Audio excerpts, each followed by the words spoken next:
ጦርነት መቆም አለበት። ከጦርነት ውጭ የሆነ አማራጭ ካልፈለግን ይሄ ጦርነት ለሀገራችን መፍትሄ አያመጣም የሚል ቃለ መጠይቅ ነበር የሰጡት እና እኔ የደራሲ በዓሉ ኮሎኔል ፋንታም በወቅቱ የነበሩበት ስሜት ውስጥ እንዳለሁ ነው የሚሰማኝ።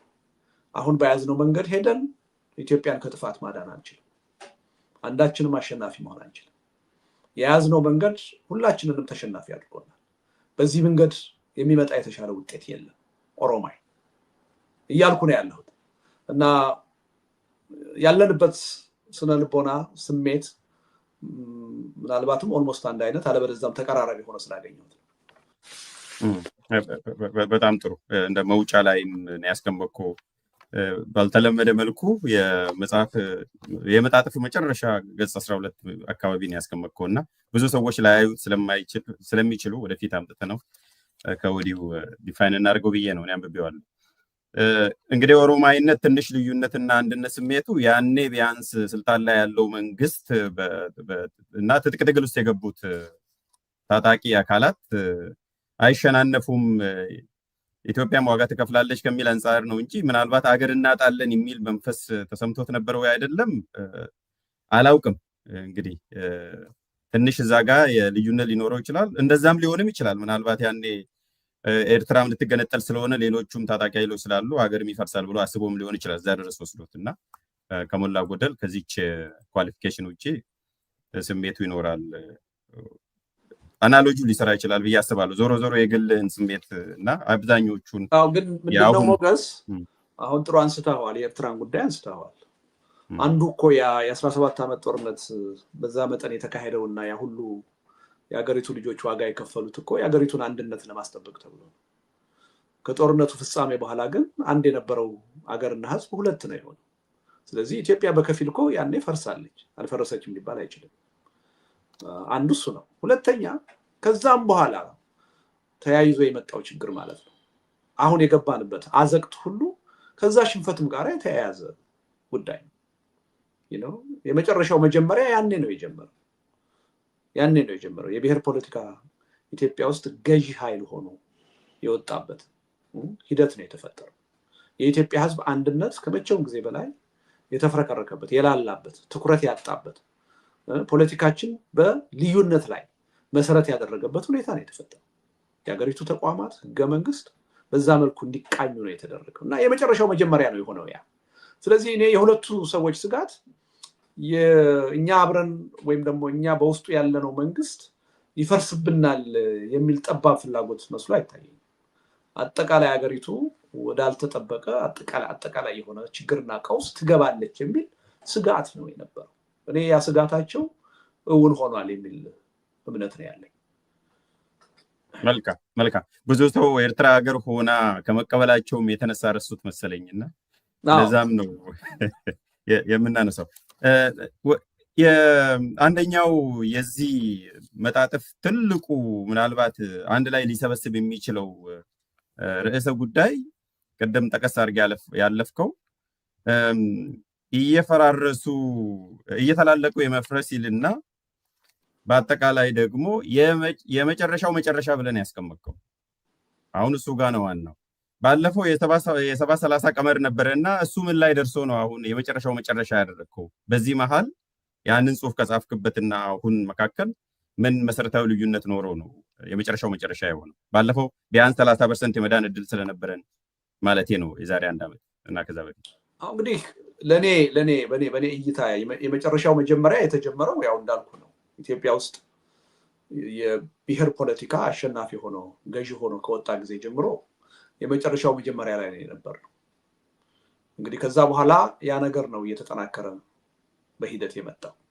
አንድነታችን እየላላ፣ ልዩነታችን እየሰፋ፣ አጠቃላይ ትስስራችን እየተበጣጠሰ ነው የመጣው እና እንዳልከው ቀደም ባሉት ጊዜያቶች ምናልባት 30% የመትረፍ እድል ሊኖረን ይችላል ብዬ እናገር ነበር። ምናልባት አሁን ስጋቴ አሁን የምፈራው በዚህ ወረቀት ትኩረት ሰጥቼ ልናስቀረው ይገባል ያልኩት ጦርነት የሚነሳ ከሆነ ምናልባት የኢትዮጵያ ህልውና ጉዳይ የመዳኑ ጉዳይ ምናልባት ወደ ዜሮ የሚጠጋበት ሁኔታ ሊፈጠር ይችላል። አሁን በተፈጠረው አዲስ የፖለቲካ ኃይል አሰላለፍ አፍጦ እየመጣ ያለው ጦርነት የማይቀር ከሆነ የሚፈነዳ ከሆነ እንኳንስ ኢትዮጵያ ምስራቅ አፍሪካም ከፍተኛ የሆነ ቀውስና ብጥብጥ ውስጥ የምትገባ ነው የሚመስለው እና አገራዊ ህልውናችን በከፍተኛ ደረጃ ወደ ኋላ ሊመለስ በማይችል ደረጃ አደጋ ውስጥ ይገባል የሚል ስጋት ነው ያለው እና ያ 30% አሁንም በፍጥነት እየቀነሰ ነው ያለው እና እሱን ለማስቀረት ነው ሁላችንም ይሄን አውዳሚ ጦርነት በዚህ አውዳሚ ጦርነት ማናችንም አሸናፊ ልንሆን እንደማንችል ማናችንም ተጠቃሚ ልንሆን እንደማንችል ተገንዝበን ይሄን ጦርነት በቻልነው አቅም ሁሉ ተረባርበን ማስቀረት አለብን የሚለው በዋናነት ከህዝብና ከአገር ህልውና ጋር የተያያዘ አደጋ ይዞ ይመጣል የሚል እምነት ስላለኝ ነው እና የሚያሳዝነው ያው ችግራችን ከጊዜ ወደ ጊዜ እየተቃለለ እየተፈታ ሳይሆን የበለጠ እየተጠናከረና እየተወሳሰበ አይቀሬም እየሆነ የመጣበት ሁኔታ ነው ያለው እርግጥ ነው ይሄን ከዛሬ 7 ዓመት 6 ዓመት በፊት ጀምሮ ስናገር ነበር አሁን በስልጣን ላይ ያለው አምባገነን መንግስት የብልጽግና መንግስት በስልጣን ላይ እስካለ ድረስ የሀገሪቱ ችግር ከአንድ ቀውስ ወደ ሌላ ቀውስ ከመሸጋገር ውጪ የሚፈታ ችግር የለንም ሄደንም እየተላለቀን የመፍረስ አደጋ ውስጥ ነው የምንገባው እያልኩ እናገር ነበር ይሄን እንደ ሟርት የሚያዩ ሰዎች ነበሩ እንግዲህ እያንዳንዱን ጉዳይ በየዕለቱ ለምንከታተል ሰዎች ችግራችን እየተቀረፈ አይደለም የበለጠ እየተጠናከረ የበለጠ እየተወሳሰበ የመፍረስ እና የመተላለቅ ጉዳይ የበለጠ አይቀሬ የሆነ አፍጦ እየመጣ ነው እና ለውጦች አሉ ብዬ ነው የማስበው ግን ሶሻል ሳይንስ ስለሆነ ደግሞ ይሄን በቁጥር ማስቀመጡ ብዙም ጠቃሚ አይመስለኝም ምክንያቱም አንጻራዊ ነው ሁሉ ነገር ያ ለምን ኤግዛክትሊ 0 ይሁን 10 ይሁን የሚለው ነገር ምንም የሚጠቅም የለም መቀነሱን ብቻ ትሬንዱን እንድታሳየን ብቻ ነው ምክንያቱም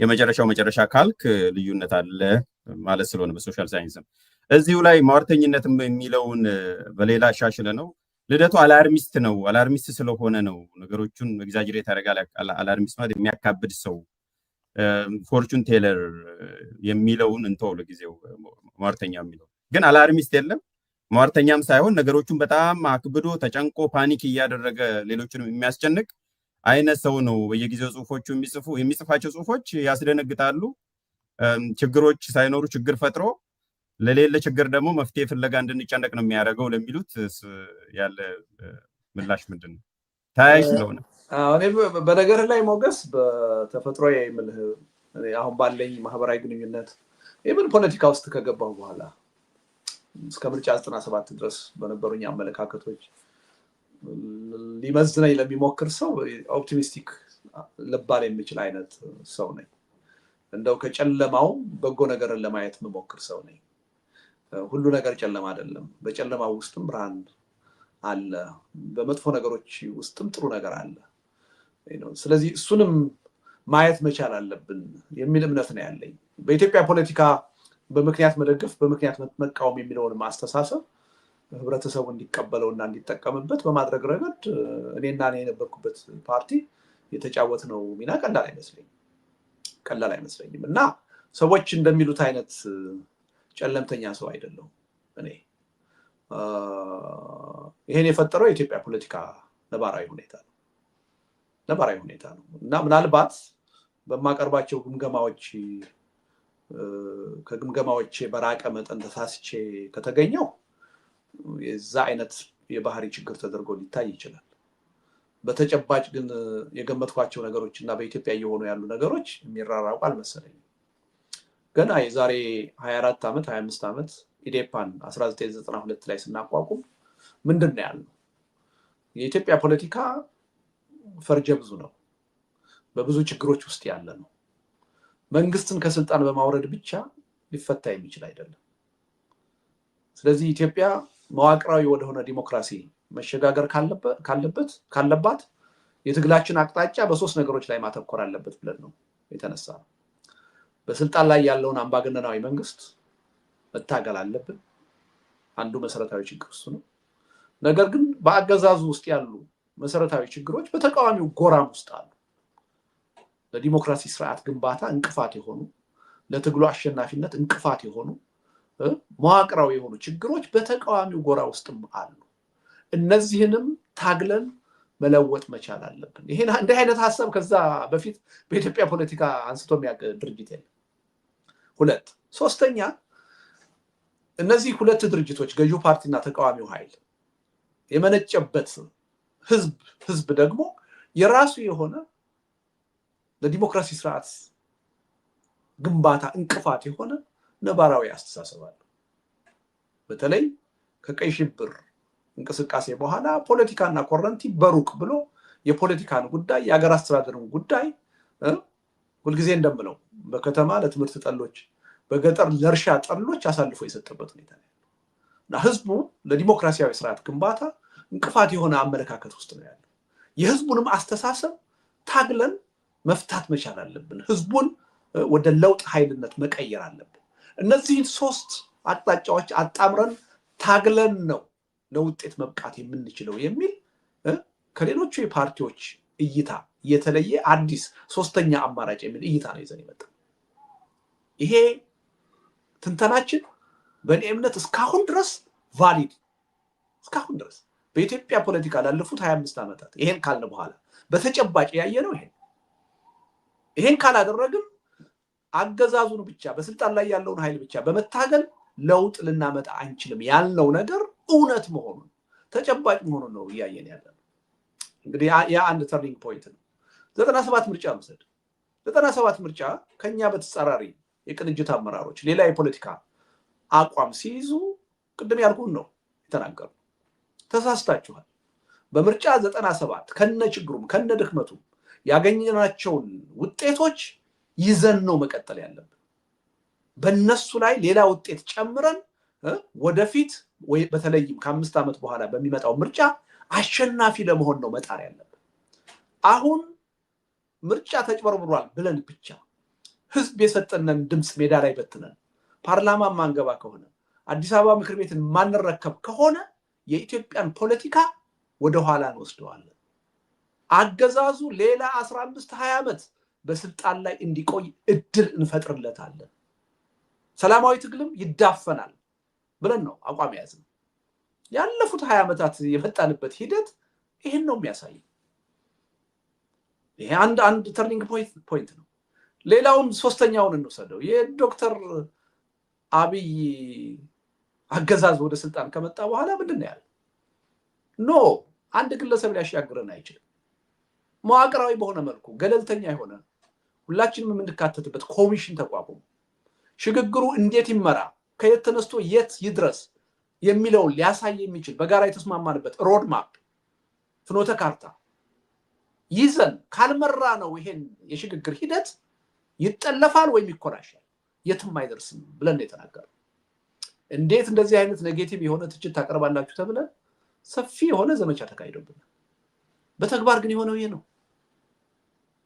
ስለዚህ አንድ ሰው እኔን ብድግ ብሎ ጨለምተኛ ነህ ሟርተኛ ነህ ለማለት ያለፉት ግምገማዎችን ውጤት ማየት አለበት። የት ነው ስህተት የሆነው የሚለውን ማየት አለበት እና አሁንም እያልን ያለነው እንዲሁ ዝም ብለን በግምት አይደለም፣ በሩቅ አይደለም። የኢትዮጵያ ፖለቲካ ውስጥ እለት በእለት ተሳትፎ እያደረግን የውጭ ተመልካች ሳይሆን የውስጥ ተሳታፊ ሆነ እኔን በግሌ ከወሰድከኝ ፖለቲካን የሙሉ ጊዜ ስራዬ አድርጌ ተንቀሳቀሼ የማቀውን ነገር ነው እየተናገርኩ ያለሁት። በዛ ሂደት የሚሰማኝን ስጋት ነው እየገለጽኩ ያለሁት እና ይሄ ዝም ብሎ በስሜት የሚገለጽ ነገር አይደለም። ከሱ ወጣ ብለን ብናየው ጥሩ ይመስለኛል። እሺ አመሰግናለሁ። ይሄ ወሳኝ ባይዘው በጣም ወሳኝ ነጥብ ነው። እንዲሁ ዝም ብሎ በቀልድ የሚታለፍ አይደለም። ምክንያቱም የሚቀርቡትን ምክር ሀሳቦችንም መፍትሄዎችንም ለመቀበል መጀመሪያ ሰው ይሄንን ግድግዳ ማፍረስ ወይም መደላድል መፍጠር አስፈላጊ ስለሆነ ነው። ከእያንዳንዳቸው ምን ይጠበቃል ብለህ በአራት ክፍል አስቀምጣል። በዛው ረድፍ ነው የምንወያየው። ግን ከዚህ ከመግቢያው አንድ የመጨረሻው ጥያቄ ላንሳል። እሱም መጨረሻን ሊያበስር የሚችል ጦርነት እየመጣ ነው። ኦን ቶፕ ኦፍ ባሉት ጦርነት ላይ the war which ended all other wars እንደሚሉት ማለት ነው የመጨረሻው እና እሱ እየመጣ መሆኑን የሚያሳዩ በርካታ ነገሮች አሉ ካልክ በኋላ ይሄ የአደባባይ ሚስጥር ነው ብለህ ገጽ 2 ላይ አስቀምጣል እንደ መንደርደሪያ። ምንድነው አንተ የተረዳው ነገር ሌሎቹ ያልተረዱት አንተ የሚደርስ መረጃ ወይም የገመገምከው ሌላ ተጨማሪ መረጃ ስላለ ነው ወይስ ሁላችንም እኩል የምናየውን ነገር ነው መሰረት አድርገህ እየሄድክ ያለው? ምክንያቱም ምንድነው ሚስጥሩ ምንድነው እኛ የማናውቀው የህዝቡ የማያውቀው? አይ በተለየ ሁኔታ እኔ የማውቀው ሚስጥር ነው ሌሎች የማያውቁት ነው ብዬ ብልማ የአደባባይ ሚስጥር ነው እኮ አይደለም። የአደባባይ ሚስጥር ማለት እኮ አብዛኛው ወይም ሁሉም የሚያውቀው እንደማለት ነው። የአደባባይ ሚስጥር ማለት እሱ ነው፣ ሁሉም የተረዳውና የሚያውቀው ነው። እኔ ብቻ የማውቀው ነገር አይደለም የሚል ነው። ግን ደግሞ ያው አሁን እየተፈጠሩ ባሉ ግንኙነቶች፣ ትብብሮች፣ የምንሰማቸው መረጃዎች እኔ ብዙዎቹን እውነትነታቸውን ብዙም ላልጠራጠር እችላለሁ ከሁኔታዎቹ ካለኝ የራሴ የመረዳት አቅም ተነስቼ። ነገር ግን ደግሞ በተጨባጭ መረጃ ልናቀርብባቸው ላንችል እንችላለን። ስለዚህ በእርግጠኝነት ይሄ ሆኗል ብዬ አሰርቲቭሊ ላልናገር እችላለሁ። ግን እንደ አንድ የፖለቲካ ሰው ነገሮችን ገጣጥሜ አጠቃላይ ሁኔታዎችን ተረድቼ የራሴን ግንዛቤ ልወስድ ይችላል። ስለዚህ አሁን ባለው ሁኔታ አዲስ የኃይል አስተላለፍ እየተፈጠረ እንደሆነ ወደ አዲስ አውዳሚ ጦርነት ለመግባት በሁለት ወገን ዝግጅት እየተካሄደ እንደሆነ ለእኔ የአደባባይ ሚስጥር ነው። ብዙዎቻችን አንተም እኔም አድማጮችን በብዛት የሚያውቁት ይመስለኛል። አንዳንዶቻችን መጀመሪያ ወደ መጥፎ አቅጣጫ ሊሄድ ነው ስንል ትንሽ ጥርጣሬ የነበራቸው ሰዎች የነበራቸው መሰለኝ አሉ። አሁን ግን አብዛኛው ሰው ጦርነት ሊፈነዳ እየተቃረበ እንደሆነ ወደዛ እየሄድን እንደሆነ እየተገነዘበ ይመስለኛል። አንዳንድ ዓለም አቀፍ ድርጅቶችም እያስጠነቀቁ ነው፣ ሚዲያዎችም እያስጠነቀቁ ነው። ኢትዮጵያ ወደ አዲስ ጦርነት ልትገባ ትችላለች፣ ወደዚህ መገባት የለበትም፣ አደገኛ ነው እያሉ ማስጠንቀቅም የጀመሩበት ሁኔታ ነው ያለው እና የአደባባይ ሚስጥር ነው ስል እኔ የተለየ መረጃ አለኝ እያልኩ አይደለም። እኔ ብቻ ሳልሆን አብዛኛው ሰው አሁን ይህን ተገንዝቧል፣ ያውቀዋል ለማለት ነው። ገባኝ። አንድ እሱም አማርኛውማ የአደባባይ ሚስጥር የሚለው ምናልባት አማርኛው ጋር ችግር ካለ እሱኑ ማስተካከሉ ነው የሚሻለው። ሚስጥር ከሆነ አደባባይ ሊሆን አይችልም። አደባባይ የወጣ ነገር ሁሉ ሚስጥር ሊሆን አይችልም። አሁን የቋንቋውን ለጊዜው እንተውና ተጨማሪ ሌላ ነገር አለ ነው ስትል እንግዲህ እኔ ተወልጄ ባደኩበት አካባቢ ዲያሌክት ሆኖ ከሆነ ሌላ ጉዳይ ነው። አንድም ጉዳይ የአደባባይ ሚስጥር ነው ካልክ ከሚስጥርነቱ ወጥቷል ማለት ነው። አደባባይ ውሏል ማለት ነው። ከሚስጥርነት አልፏል ነው እና አባባሉ እንደዛ ነው የሚገለጸው። ገባኝ። አንተ ተሳሳትክ እያልኩ አይደለም፣ እንደዛ ነው የምንጠቀመው እና ከስር መሰረቱ የአንተ ኤክስፕሬሽን ሳይሆን የቋንቋ ችግር ካለ እዛው አድሬስ ማድረግ ነው የሚሻለው። ይልቁንስ ፀሐይ የሞቀው የሚልም ኦልተርኔቲቭ ኤክስፕሬሽን አለ እንደውም ኦልሞስት አንድ አይነት ነው፣ ተመሳሳይ ነው። ጥሩ። አይ ተጨማሪ መረጃዎች ምናልባት ከኛም የተሰወሩ ካለ እንድትጨምርልን ነው። ስለዚህ በዚሁ ምክንያቱም እንደ ሙሉ ሰዓት ፖለቲከኛነት የሚደርሱ መረጃዎች ሊኖሩ ይችላሉ ብዬ ስለማስብ ነው። በወረቀት በፔፐር በፖሊሲ መልኩም ከኖሩ ብዬ ነው። ወደ ዋናው ጉዳይ እንግባ። ልደቱ ከማን ምን ይጠበቃል ይልና ከአገዛዙን የጀመርከው ወይም ደግሞ ስልጣን ላይ ካለው አገዛዝ በተወሰነ ደረጃ ገጽ 3 ላይ የዚህ መንግስትን ወይም አገዛዝን ባህሪ ትንሽ በሌላ መልኩ የገለጽክ ይመስላል። አምናም አይደለም ከ5 ወር በፊት ስንወያይ በአብሮነት የዚህ መንግስት ባህሪ ዲፋይን አድርጎ በይ ነው ብዬ ስጠይቅ ይሄ አብይና የክሊኮቹ ኃላፊነቱ የተወሰነ የግል ማህበር ይሄን የቋንቋ ነው አይነት ነው ወይም የአብይና የክሊኮቹ ነው ብለህ ነበርና አሁን ደግሞ የመራሄ ኦህዴድ መንግስት ነው ብለን የገለጽከውና በሁለቱ መካከል ልዩነት አለ ወይስ አገላለጽ ነው? አይ ምንም ልዩነት የለም። ይሄንም አሁን አይደለም ቀድሞም ስናገረው የነበረ ነገር ነው። በተለይ ከተረኝነት ፖለቲካ ጋር ተያይዞ በብዙ መድረኮች ጥያቄዎች ቀርበውልኝ መልሻለሁ። ለምሳሌ የኦሮሞ ህዝብ አሁን ተረኛ ነው ብዬ አላምንም። በስልጣን ላይ ያለው መንግስት የኦሮሞ መንግስት ነው ብዬ አላምንም። ግን በኢህአዴግ ውስጥ ከነበሩ ድርጅቶች አሁን ተረኝነቱን ኦህዴድ ወስዷል ብዬ አምናለሁ እና በብልጽግና ውስጥ ኦህዴድ የበላይነት አለው፣ የወሳኝነት ሚና አለው ብዬ አምናለሁ። ቀድሞ ህወሓት የነበረውን ሚና ተክቷል። እሱን ለማለት ነው። እሱን ደግሞ የተናገርኩት ዛሬ አይደለም በፊት ጀምሮ ነው ስናገር የነበረው። ግን ጠቦ ወደ ግለሰብ አምባገነንነትም የወረደ ነው። ኢቨን የብልጽግና እንኳን ማለት አንችልም የአብይና ጥቂት ሰዎች ነው ካል ይህ አገዛዝ እንዴት ነው የሚሰራው? እንዴት ነው ፈንክሽን እያደረግ ያለው ካልከኝ በአንድ ሰው የበላይነትና ፈላጭ ቆራጭነት የሚመራ ነው። ግን ያ ሰው አምባገነን መሆናቸው ፈላጭ ቆራጭ መሆናቸው ብቻቸውን ነገሮችን እየወሰኑ መሄዳቸው ሌሎቹን እንደሌሉ የሚያስቆጥር አይደለም። አሉ፣ የተጠያቂነት ድርሻም አላቸው። እና ሁልጊዜ ታስታውስ ከሆነ ወረቀቱን ስጽፍ በብልጽግና ረገድ የማስቀምጠው ሶሉሽን አለኝ። ለምሳሌ በኢትዮጵያ ወደፊቱ ፖለቲካ ብልጽግና ፓርቲ የችግራችን ብቻ ሳይሆን የመፍትሄው አካል መሆን አለበት ብዬ ነው የማምነው። እና ብልጽግናን ከምድረገጽ የማጥፋት ፍላጎት ተገቢ አይደለም የሚል እምነት አለ። ግን ከብልጽግና ውስጥ ደግሞ ቁንጮውንና ዋናውን ቦታ የያዙት ጠቅላይ ሚኒስትር አብይ ደግሞ ከዚህ በኋላ የችግራችን እንጂ የመፍትሄያችን አካል የመሆን እድል አላቸው የሚል እምነት የለኝም።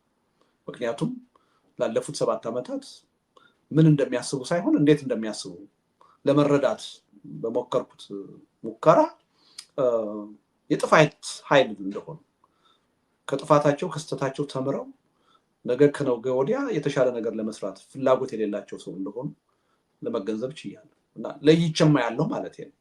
ለይቼ ስለማይ ግን አጠቃላይ መንግስትን በአንድ ግለሰብ ገልጬ ወስኜ ገልጸዋለሁ ማለት አይደለም። ጠቅላይ ሚኒስትር አብይም አሉ፣ እዛ ውስጥ ኦህዴድም አለ፣ ብልጽግና እንደ ፓርቲም አለ። ድርሻቸው እንዴት ነው? የወሳኝነት ሚናቸው እንዴት ነው ካልክ ምንም 99% ነገሮችን እየወሰኑ ያሉት ጠቅላይ ሚኒስትሩ ናቸው። እሳቸው የመፍትሄያችን አካል ይሆናሉ የሚል ተስፋ ብዙ የለኝም።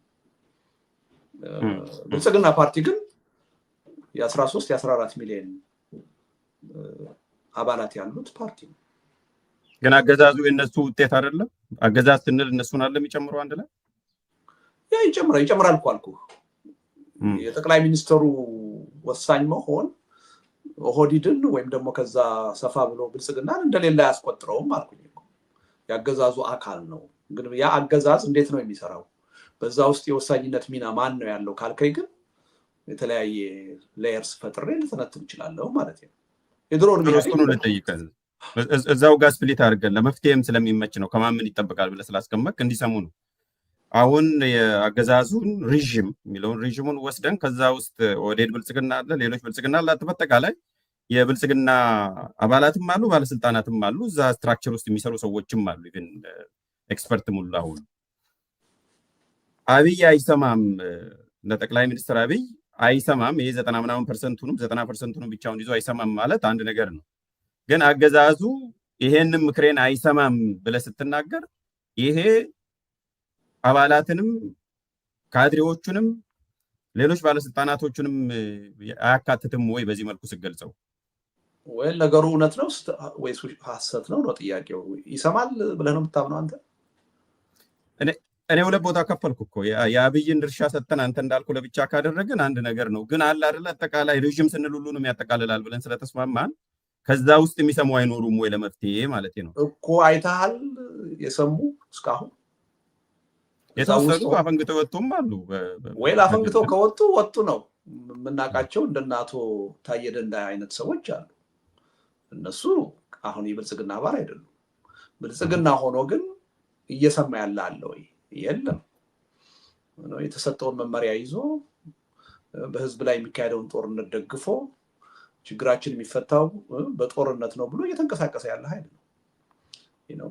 ይሄ ኃይል በዚህ መልኩ መሄድ አለበት ብዬ አላምንም። የብዙ ሰዎች ስብስብም ስለሆነ ሊለወጥ ይገባል፣ ሊሰማ ይገባል ብዬ አምናለሁ። ስለዚህ ያለመታከት የመፍትሄው አካል ሁኑ እያልኩ ጥሪ የማቀርበው ያለ ምክንያት አይደለም። የብዙ ሰዎች ስብስብ ስለሆነ የመለወጥ ምድል ሊኖረው ይችላል። ስለዚህ ጥያቄ ከማቅረብ ወደኋላ አንልም። አሁን ባለው ተጨባጭ ሁኔታ ግን ስልጣኑን ኃላፊነቱን ሁሉ ለአንድ ግለሰብ ለአንድ መሪ አሳልፎ የሰጠበት ሁኔታ ነው ያለው። እንደ ድርጅትም ከውሳኔ አሰጣጥ አንጻር አለ ሊባል የሚችል አይደለም እና መብቱን በራሱ መተዳደሪያ ደንብ ውስጥ ያለውን መብት ሁሉ ያጣ አካል ነው። ጠቅላይ ሚኒስትሩ አሁን የሚወስኑት በአደባባይ ወጥተው በመግለጫ መልክ የሚያቀርቡት ነገር ሁሉ በድርጅት መዋቅር በአመራር የሚወሰን አይደለም። በመንግስት መዋቅር በአመራር የሚወሰን አይደለም። ድንገት ብድግ ብለው የራሳቸውን አቋም ይገልጻሉ። ያ ጉዳይ በድርጅት ደረጃ ውይይት ተካሂዶበታል፣ በአገር ደረጃ ውይይት ተካሂዶበታል፣ አልተካሄደም። ትልልቅ የውጭ ጉዳይ ፖሊሲዎችን፣ የውጭ ጉዳይ ግንኙነቶችን፣ ስምምነቶችን ሁሉ የሚያካሂዱት በራሳቸው ፈቃድ ተቋማቱ በማያውቁበት ሁኔታ። ስለዚህ የአካል ኃላፊነቱን ስልጣኑን ያለ አግባብ በፍርሃት በአድርባይነት ለጠቅላይ ሚኒስትሩ አሳልፎ ሰጡ። ከዚህ ወጥቶ የሀገሪቱ ችግሮች የመፍትሄ አካል እንዲሆን እፈልጋለሁ። ስለዚህ ሌሎች የፖለቲካ ኃይሎችም ይሄን አካል የወደፊቱ የመፍትሄ አካል አድርገን ማየትና በዛ ደረጃ አቋሙን አስተሳሰቡን ቀይሮ ህዝባዊ ወገንተኝነት እንዲኖረው መስራት አለብን ብዬ አምናለሁ። እሱን እያደረኩ ግን እስካሁን ባለው ተጨባጭ ሁኔታ የሚሰማ ሆኖ አላገኘንም። ጥሩ። በምን መልኩ ነው የሚናገሩት የሚለውም መታየት ስላለበት በተለያየ መልኩ አይደለም ወይ የሚተነፍሱት? ለምሳሌ ባለፈው መንግስት እንግዲህ አንድ ናቸው። ዞሮ ዞሮ በኢህአዴግ መንግስት አብዛኞቹ እኮ ወደ ህዝቡ ተቀላቅለው ትግሉን ያቀጣጠሉት የመጨረሻ ሰዓት አንድ ዓመት ሲቀር ነው። አብዛኛው ምን ነው የሚያደርገው? በመረጃ ይረዳሃል፣ ከውስጡ ሆኖ ይታገላል፣ እንደምታውቀው ይቦረብረዋል አገዛዙን። ከዛም አልፎ በተለያዩ መልኩ ነው እያጉረመረሙ እያዳከሙ ሳቦታጅ እያደረጉ የቆዩትና ያኔም ቢሆን ያን ሁሉ ጊዜ ቆይተው ነው በመጨረሻው ሰዓት ኦልሞስት አንድ ዓመትም አይሞላም መንግስት ላይ ማመጽ የጀመሩት ውስጥ ያሉ ሰዎች። አሁንስ ቢሆን በዛ መልኩ ከሆነስ እንደውም አሁን ያለው ከድሮ ሳይብስም ወይ በማጉረምረም መንግስት ላይ ተስፋ በመቁረጥ ሳቦታጅ በመስራት መረጃ በመስጠት እና ሁኔታዎች ዝግጁ በሆኑበት ጊዜ ሁሉ ከህዝብ ጋር ሆኖ ለመታገል ዝግጁ የሆኑ ሰዎች አይኖሩም ወይ? ለምን ከዛ አንጻር ሳናይም ማለት ነው። ሲተነፍሱ የሚሰነፍሱበት ሌላ መንገድም አለ አይደል? ጥረት እኮ እያደረኩ ያለሁት እሱ እንዲኖር ነው እኮ እና ሙሉ በሙሉ በብልጽግና በሚባለው ኃይል ተስፋ ቆርጬማ ቢሆን ኖሮ ስለ ጠቅላይ ሚኒስትሩ ማወራውን ነበር ማወራው። ነገር ግን በምንጠብቀው መልኩ ይሄ ኃይል ኃላፊነቱን መወጣት አልቻለም። ሙከራም እያሳየ አይደለም። ምናልባት ሁለት ሰዎች በምሳሌ ልንጠቅስ እንችላለን። የሚኒስተርነት ስልጣናቸውን ካጡም በኋላ ቢሆን ብልጽግናን ወክለው የፓርላማ አባል በነበሩበት ሰዓት አቶ ገዱ አንዳርጋቸው አገዛዙን የመቃወም አቋም በአደባባይ ሲያራምዱ አይተናል። ከዛ ውጪ የመንግስት ኃላፊነቱን ይዞ በአደባባይ ወጥቶ መንግስትን ሲያወግዝ የምናውቀው አቶ ታዬ ደንዳ ነው። ሁለቱም ያው አሁን የድርጅቱ አካል አይደሉም። 13 ሚሊዮን አባላት አሉኝ የሚል ፓርቲ ውስጥ ሁለት ሰዎች በምልክት ደረጃ ማየታችን እዚህ ግባ የሚባል አይመስለኝም። ሌላው ሁሉ አድርባይ ሆኖ የማያምንበትን እየሰራ ከህዝብ ጥቅምና ፍላጎት ተጻራሪ የሆነ ስራ እየሰራ ያለበት ሁኔታ ነው ያለው። ግን ይሄም ሆኖ ተስፋ መቁረጥ የለብንም ባይ ነኝ።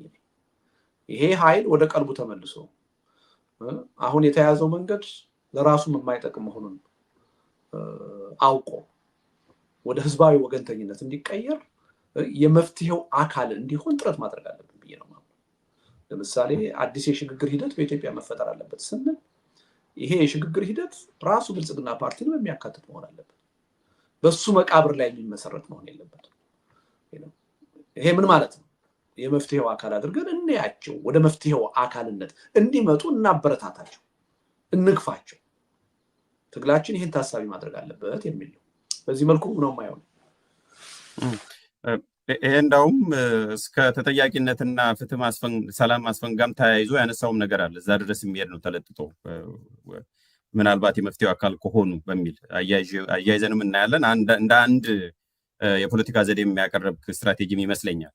እዚሁ ላይ አዲስ የፖለቲካ ባህል ከየት ያመጣሉ ታዲያ? ልደቱ ቅድም እንዳልኩት 20 ምናምን ዓመት ተመሳሳይ በሆነ ፓርቲ ውስጥ ቆይቶ የህዝብን ድምፅ ለመስማት ያ ሁሉ ዘመን የፈጀባቸው ሰዎች እና የመጨረሻ ጊዜ ግፊቱ ሲመጣ የህዝብም የውጫዊ ግፊት ሲመጣ ብቻ ሪስፖንድ የሚያደርጉ ሪአክት የሚያደርጉ መሆኑ እየታየ ዛሬ ላይ በብልጽግና ውስጥ ያሉ ሰዎች አዲስ ሊፈጠሩ ስለማይችሉ አሁን ምን ጠይቃቸው ኤክስፔክቴሽኖች ሊያሟሉ ይችላሉ ወይ? ምን የተለየ ነገር አለ ማለት ነው? ያኔ ዲፌክት ያደርጉ ሰዎች አሉ።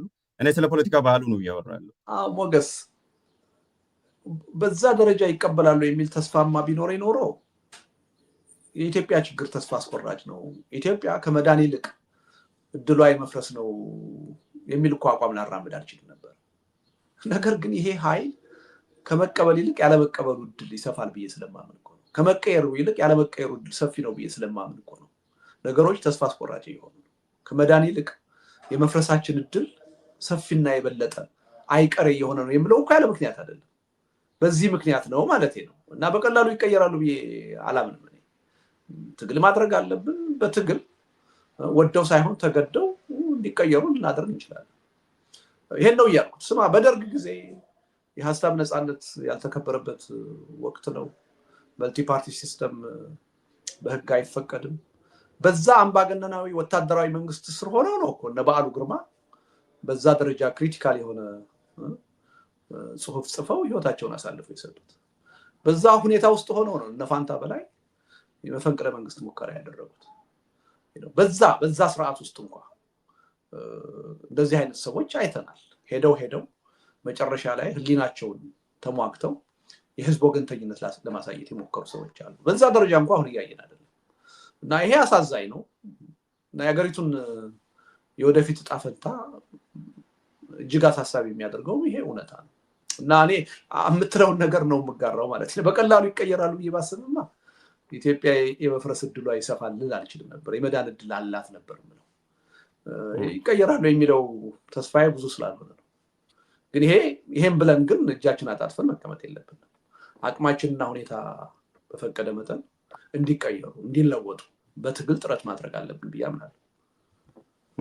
እንግዲህ መልሼ አልጠይቅም። ሌላ ሚዲያ ላይ ጥሩ ጥያቄ ተጠይቃለህ። የማይሰሙ ከሆነ ለማለት ብቻ ለምን ተጠይቃለህ የሚል አስቀድሞ የታወቀ ነው ብለህ ጽሁፍ ላይ ጽፈህ ካቴጎሪካሊ ነው አንድ ሰው ሞገስ አይሰማም ብለህ ካሰብክ ዞሮ መጀመሪያም ለውይይት ስለማትመጣ ትንሽ ፐርሰንትም 0.5 የሚሆን 0.01 መኖር ስላለበት ነው መልእክት የምታስተላልፈው እንጂ ለማይሰማ ታስጠነቅቃለህ እንጂ ኢንጌጅ አታደርግም።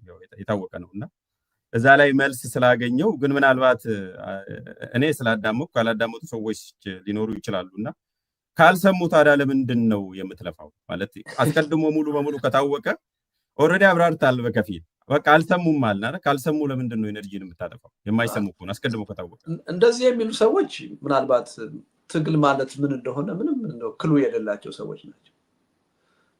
በቃ አይሰሙም ብለህ እጅህን አጣጥፈህ አትቀመጥም፣ ትታገላለህ። እየታገልኩ እኮ ነው ህዝባዊ ትግል ይካሄድ እያልኩ ነው። ተደራጅተን እንታገል፣ ወደው ሳይሆን ተገደው በህዝብ ትግል ለሰላም ለድርድር እንዲንበረከኩ እናድርጋቸው እያልኩ ትግል ነው። ትግሉን ተው ሳይሆን ትግሉን ትታገላለህ። እነሱ ጋር ሆኖ መታገልን ነው እንጂ እነሱን ኤንጌጅ ማድረግ። የማይሰሙ ከሆነ የትግሉ አካል ሁኑ፣ ስሙን፣ ፕሮፖዛሌን ተቀበሉ የሚለውን ፓርት ነው ያሉት እንጂ ትግሉን ቅድም እንዳልኩት እኮ እነሱን ትታገላቸዋለህ እንጂ አብራት ትታገላለ። ስለ ትግል የሚገባን ከሆነ እጅግ አስፈላጊ ነው። የፖለቲካ አጀንዳችንን እንዴት ነው የምንቀርጸው? ወደፊት የሚመጣውን ሪስክ እንዴት ነው የምንቀንሰው? አገሩን በፉክክር በእልህ ወደ መፍረስ ሳይሆን ወደ መኖር እንዴት ነው የምናስቀጥለው የሚለው ጥያቄ በጣም ወሳኝ። ስለዚህ ስማ የደቡብ አፍሪካን ለመቀየር የአፓርታይድ ስርዓትን ሲታገል የነበረው ኤኤንሲ ምንድን ነው ያደረገው? እነ ማንዴላ ወደ እስር ቤት ሲወረወሩ አብዛኛዎቹ የኤንሲ ደጋፊዎች በኃይል የነጮቹን ስርዓት የማስወገድና የማጥፋት ፍላጎት ነው የነበረው። ሌላው ቀርቶ ማንዴላ ከእስር ቤት ሲፈቱ አብዛኛው ደጋፊያቸው ገጀራ ይዞ ነው የወጣው ነጮችን ለማረድ። ግን የፖለቲካ ፓርቲው መሪዎች ግን ብልሆች ነበሩ። ኖ ይሄ የትም አያደርስም። ስለዚህ ይሄ ችግር እንዲፈታ ዘላቂ ሰላም እንድናገኝ ከተፈለገ በስልጣን ላይ ያለው መንግስት ዋስትና ያስፈልገዋል። የችግራችን ብቻ ሳይሆን የመፍትሄው አካል እንዲሆን መደረግ አለበት ብለው ከነ ዴክለርክ ጋር ድርድር ነው የጀመሩት። በሀገሪቱ የወደፊት ህልውና ላይ እነሱም ዋስትና እንዲኖራቸው የሚያደርግ የፖለቲካ ሀሳቤ ነው ማራመድ የጀመሩት። ይሄ በብዙ ጽንፈኞች አይወደድላቸውም ነበር። እንደ ተሸናፊነት፣ እንደ ፈሪነት፣ እንደ ከሃዲነት ይቆጠር ነበር። ደቡብ አፍሪካን ግን ህልውናዋን አስጠብቃ እስካሁን ድረስ እንድትቀጥል አድርገዋል። እንዲህ አይነት ብልህነት የኢትዮጵያ ፖለቲካ ካላገኘ አሁን በያዝነው የልህና የጦረኝነት ባህሪ የትም መድረስ አንችልም። ስለዚህ ዝም ብለህ አንድ ጊዜ ተናግሬያለሁ ብለህ አንድን ነገር አይለወጥም ብለህ አታቆምም። እስኪለወጥ ድረስ መናገር አለብህ። እስኪለወጥ ድረስ በንግግር ብቻ ሳይሆን በተግባራዊ ትግል መታገል አለብህ። ትግል ማለት እሱ ነው እና እንደዚህ የሚሉ ሰዎች ለእኔ ምንም አይገቡኝም። የፖለቲካ ሀሁ ወይም ክሉ የሌላቸው ናቸው ብዬ ነው የማስበው። ጥሩ። ከዚሁ አገዛዝ ጋር ተጀምሮ እዚሁ ክፍል ላይ አንድ ደግሞ ያነሳው ቁም ነገር አለ። አጥፍቶ ጠፊ ብለህ ነው የፈረጅከው ወይም የበየንከው። በእውነት እኛንም አጥፍቶ ራሱም ለመጥፋት ነው እየሰራ ያለው የሚል ነው ሙሉ በሙሉ የተጠቀምከውና ስልጣን ላይ ያለው መንግስት አገርን በእቅድ ያፈርሳል፣ ሆን ብሎ ያፈርሳል ብለህ ታስባለህ? ከዚህ በፊት እንደዛ እንዳልሆነ ስትከራከርም ነበር። አሁን ደግሞ አጥፍቶ ጠፊ ስትለው በእውነትም አገርን እያወቀ እንደምትጠፋ እያወቀ ማለቴ አገር ልትጠፋ እንደምትችል ልትፈርስ እንደምትችል እያወቀ ይንቀሳቀሳል ብለህ ታስባለህ? የትኛውም መሪ እንደዛ ሊያደርግ ይችላል? ባይ ዲዛይን እያልኩ አይደለም፣ ባይ ዲፎልት ነው እያልኩ ያለሁት እና ይሄ ግልጽ መሆን አለበት። ይሄ አገዛዝ እንኳንስ ህይወቱን ስልጣኑን በጣም በጣም አብዝቶ ከህዝብና ከሀገር በላይ የሚወድ ነው። ስለዚህ ራሱን የማጥፋት ፍላጎት አለው ብዬ አላምንም። እየሄደበት ያለው መንገድ ግን እጅግ የተሳሳተ ከመሆኑ አንጻር እሱ አሁን ጥረት እያደረገ ያለው ሌሎችን ለማጥፋት ነው። ጠላቶቼ ብሎ የሚያምንባቸውን የፖለቲካ ባላንጣዎች ተቀናቃኞች ናቸው ብሎ የሚያምናቸውን እነ ኦላን ለማጥፋት፣ እነ ፋኖን ለማጥፋት፣ እነ ቲፒኤልኤፍን ለማጥፋት ነው እየተረባረበ ያለው። ይህ አይነቱ አስተሳሰብ ግን ሄዶ አጥፍቶ ጠፊነትን ነው የሚያመጣው። ራሱንም አያድነውም፣ ራሱም እንዲጠፋ ነው የሚያደርገው። ስለዚህ እያልኩ ያለሁት ሆን ብለው ራሳቸውን ለማጥፋት እየሰሩ ነው አይደለም። ባይ ዲዛይን እሱን ያደርጋሉ የሚል እምነት የለኝም። ሂውማን ኔቸር እንደዛ አይደለም፣ በጣም ካልኩሌቲቭ ነው።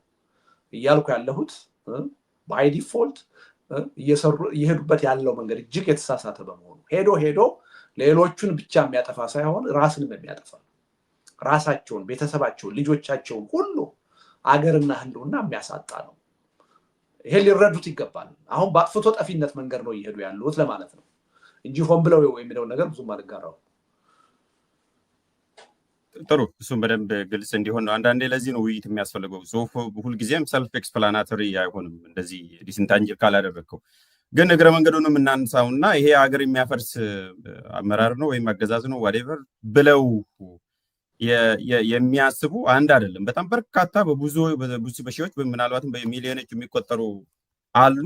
እንደ አደረጃጀትም እንደ በትጥቅ ትግልም የሚያምኑ በሌላም መልኩ ያሉ በዛ መልኩ የተሰለፉ ይሄ ስልጣን ላይ ያለው መንግስት አገር የማፍረስ እቅድ አለው ብሎ የሚያምኑም አሉ። እና ከዛ ጋር ተያይዞስ ምን ተናገርኩ? ገልጸው አሰብ በእቅድ አይደለም፣ በተሳሳተ መንገድ በመሄድ ሀገሪቱን ሊያፈርሳት ነው። በእቅድማ ከሆነ ምንም የስልጣን ፍላጎትም እኮ የለውም ማለት ነው። ሀገሪቱ ከፈረሰች በኋላ እኮ ይዘው የምትቀጥል ስልጣን እኮ አይኖርም። ይሄ አገዛዝ ግን ስልጣኑን ከምንም ነገር በላይ ወዶ ለሌሎች አላጋራም ብሎ ከሌሎች ጋር በውይይት በድርድር ችግሬን አልፈታም፣ በጦርነት ማጥፋት ነው የምፈልገው ብሎ ነው የቀጠለው። ሄዶ የሚወደውንም ስልጣን ያጣል፣ ከዛ በላይ ህልውናውንም ያጣል እያልኩ ነው። ስለዚህ ደለብረትሊ ሆን ብሎ ህልውናውን ራሱ ለማጥፋት እየሰራ ነው የሚለውን ነገር ሌሎች ይህ አይነት አስተሳሰብ ያላቸው እንዳሉ አምናለሁ። እኔ ግን አልጋራውም። አሁንም አይደለም በፊትም ተጋርቼው አላውቅም። በኢህአዴግም በነበረበት ሰዓት ሆን ብሎ ሀገሪቱን ለማጥፋት እየሰራ ነው፣ ለማፍረስ እየሰራ ነው የሚለውን አልጋራውም ነበር። በውጤቱ ግን ያፈርሰዋል ብዬ ይከራከር ነበር። በተግባር እየሆነም ያለው ይሄ ነው። ጥሩ፣ መልካም። ለውጡም ስለሚኖረው ነው። ለትግሉም ቢሆን ፍሬሚንግ ቅድም እንዳልከው ልዩነት ስለሚያመጣ ነው ኢሹን ፍሬም የምናደርግበት። ስለዚህ አገዛዙን በዚህ እንለፈውና አሁን ደግሞ ወደ ህዝቡ እንሻገር። በጽሁፍ መሰረት የ1997 እና 2017ን መግቢያ ላይ ጠይቄያለሁ።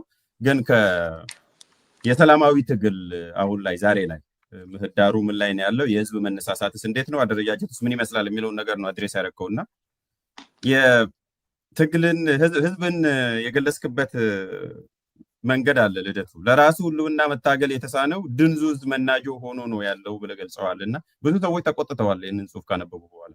ለምንድን ነው ህዝቡን እንደዛ ብለህ የገለጽከው? እንደዛ አንደኛ እንደዛ መግለጽ ተገቢዝ ነው ወይ ፋክቹዋሊ? ሁለተኛ ሞራሊ? ሁለተኛ መሬት ላይ ያለውስ ህዝብ ለመደንዘዝ ፈልጎ መታገል ሳይፈልግ ቀርቶ ነው ወይ የሚል ጥያቄ ስለሚያጭር ለምን እንደዛ ብለህ ገለጽከው ጽሁፍ ውስጥ? አንደኛ ህዝብ አይተችም ከሚሉት ሰዎች መካከል አይደለሁም። አንዱ ከሌሎች የኢትዮጵያ ፖለቲከኞች እኔ በተለየ ሁኔታ የምታወቀው በዚህ ነው። ህዝብ ያጠፋል፣ ህዝብ ይሳሳታል፣ ህዝብ መተቸት አለበት ብዬ የማምን ፖለቲከኛ ነኝ። ይህን አቋሜን ደግሞ በተለያየ ጊዜ ስገልጽ የነበረ ነው። አሁን ያልከውን አይነት እሳቤ ይዘው ትችት የሚያቀርቡ ሰዎች ሰምቻለሁ። ቆርጠው ይሄን ሁኔታ እኔን ለማሳጣት የሞከሩ ሰዎች አይቻሉ። ለትብብራችሁ አመሰግናለሁ ነው እነሱን ሰዎች ማለት ነው። እንኳንም አጉልታችሁ አወጣችሁት፣ እንኳንም አወጣችሁት። የኢትዮጵያ ህዝብ አሁን ያለበት ደረጃ በዚህ መጠን ሊነገረው ይገባል ብዬ አምናለሁ። ደንዝዟል መባልን ስድብ አድርጎ የሚወስደው ካለ የኔ ችግር አይደለም፣ የሱ ችግር ነው። ለኔ የኢትዮጵያ ህዝብ ደንዝዟል ነው።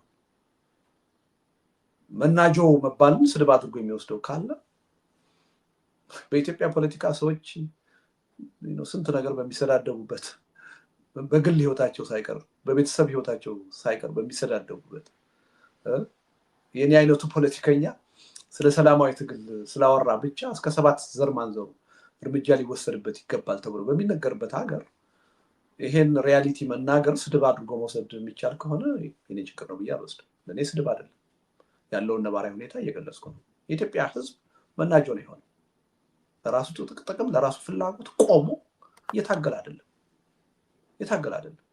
ስለዚህ ህዝቡ በዚህ ደረጃ ሊነገረው ይገባል። ይሄን ሰምቶ ደግሞ ቁጭት ሊያድርበት ይገባል፣ እልህ ውስጥ ሊገባ ይገባል። እውነት ነው፣ ኃላፊነትን እየተወጣው አይደለም፣ የሌሎች መናጆ ነው የሆንኩት፣ በራሴ ቆሜ የራሴን መብት የራሴን ጥቅም ለማስከበር እየታገልኩ አይደለም ብሎ መነሳሳት አለበት። የኢትዮጵያ ህዝብ እንደ አንድ ዋና የፖለቲካ ተዋናኝና ባለቤት በዚህ ደረጃ ያለበትን ድክመት ተረድቶ ችግሩን ድክመቱን ፈቶ ጠንካራ ትግል ለማድረግ ካልቆረጠ ቢልሚ ከጥፋት አይደለም ይፈርሳል። ስለዚህ እኔ አላጋነንኩትም፣ ስድብም አይደለም። ምናልባት እኔን ለማሳጣት ይጠቅማል ብላችሁ የምታስቡ ሰዎች ካላችሁ ፕሊዝ ደጋግማችሁ አጭሁት። ህዝቡ እንዲሰማው የምፈልገው ነገር ነው። እንደ ባለውለታ ነው የምቆጥራችሁ። ጥሩ። ሌላው እንግዲህ ከህዝብ ጋር ተያይዞ አገላለጹ እንደተጠበቀ ሆኖ ሁለት ነገር መነሳት አለበት።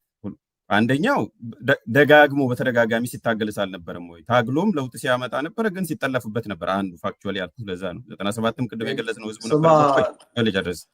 2010 ላይም እንደዚሁ ህዝብ ታግሎ ነው ለውጥ ሲያመጣ የነበረው። ደግሞ ሳይክል አለው ትግል እንደምታውቀው። የሆነ ጊዜ ላይ ዲስኦሪየንትድ ይሆናል፣ የሆነ ጊዜ ላይ ህዝብ ኢቨን ችግሩን እኮ ህመምህን አሁን ያለውን ችግር ለመረዳት ራሱ የተወሰኑ ዓመታት ይፈጃሉ። አንተ ፖለቲካ ሳይንቲስት ነህ፣ በደንብ ነው የምታውቀው። ወዲያውኑ አይደለም ተቃውሞ የምታመጣው፣ ቦይል ማድረግ አለበት። አንደኛው ይሄ ነው ህዝቡ ሲያደርግ ነው የነበረው። በሱ በኩል ከአመራር አንጻርስ የሚያታግለው ሳይኖር ህዝብን መውቀስ አያስቸግርም ወይ? ማን ያታግለው? ሰላማዊ ትግል እኮ ራስ እንደምገልጸው ደረትን ለመስዋዕትነት አቅርቦ ከፊት ሆኖ የሚታገል ሰው ያስፈልጋል ስትል አመራር ስትል ነው የቆየውና ያ አመራር በሌለበት ህዝቡ እንዴት አድርጎ ነው የሚታገለው የሚል ጥያቄ፣ ተገቢ ጥያቄ ስለሚነሳ ነው ልደት እሱን ማድረስ እንድናደርገው ነው። አንደኛ እኔ ስለ ኢትዮጵያ ህዝብ የትግል ታሪክ አይደለም የጻፍኩት። በዚህች አንድ መጣጥፍ ስንት ገጽ ነበር? 11 ገጽ 12 ገጽ አጠቃላይ። በዋናነት እዚህ ላይ የጻፍኩት ከፊታችን አፍጥጦ እየመጣ ነው አውዳሚ የሆነ የበለጠ እየተላለቀና የመፈራረስ እድላችንን የሚያሰፋ አይቀር የሚያደርግ ጦርነት እየመጣ ነው። ይሄን እንዴት እናስቀር፣ ምን ኃላፊነት እንወጣ በሚል ርዕስ ጉዳይ ነው የጻፍኩት እንጂ የኢትዮጵያን ህዝብ የትግል ታሪክ አይደለም የጻፍኩት። ስለዚህ አንተ እንደምትለው የኢትዮጵያ ህዝብ ብዙ ታሪክ የሰራ ህዝብ ነው። አድዋን የመሰለ ታሪክ የሰራ ህዝብ ነው። 1966 ለዘመናት ለሺህ ዓመታት የቆየን የንጉሳዊ አገዛዝ የገረሰሰ ህዝብ ነው። ብዙ ታሪክ የሰራ ህዝብ ነው። ስለዚህ ስለ ህዝቡ የትግል ታሪክ አይደለም የጻፍኩት። እየጻፍኩ ያለሁት አሁን በተጨባጭ ስላለው ከብልጽግና አገዛዝ ጋር ስለሚደረገው ትግል ነው ስፔሲፊክሊ የጻፍኩት። ከዛ አንጻር ነው መታየት ያለበት እንጂ የኢትዮጵያ ህዝብ በዚህ ቀን በዚህ ዘመን ታግሏል ውጤት አምጥቷል ብትለኝ ከኔ ወረቀት ጋር ምንም የሚያገናኘው ነገር የለም። ይገናኛል። ልደት የሚገናኝበት ምንድን ነው? ውጤት ነው። መደንዘዝ ውጤት ነው። ባይዘው የሂደት ውጤት ነው። የደነዘዘበት ምክንያት ምንድን ነው የሚለውን አድሬስ እንድናደርግ ነው። ተደጋጋሚ ሲታገሉ እኮ ይገናኛል የሚለውን ብቻ ጣልቃ የገባው አንተ ይገናኛል ብለህ ውሰደው። እኔ የጻፍኩት ስለ አጠቃላይ የኢትዮጵያ ህዝብ የትግል ታሪክ አይደለም አልኩህ። ስለ ታሪክ አይደለም እየጻፍኩ ያለሁት፣ አሁን ስላለው ነባራዊ ሁኔታ ነው። እሺ፣ ከዚህ በፊት ድንዙዝ ብለህ እንደዚህ በዚህ መልክ የገለጽክበት ዘመን ነበረ። 30 ምናምን ዓመት ፖለቲካ ውስጥ የቆየው የደነዘዘ ህዝብ ለመብቱ የማይታገል ብለህ የገለጽክበት ዘመን ነበረ ወይ? ይሄን እኮ ገልጬልህ ነበረ፣ አልሰማኸኝም እንጂ ዛሬ አይደለም የዛሬ 24 25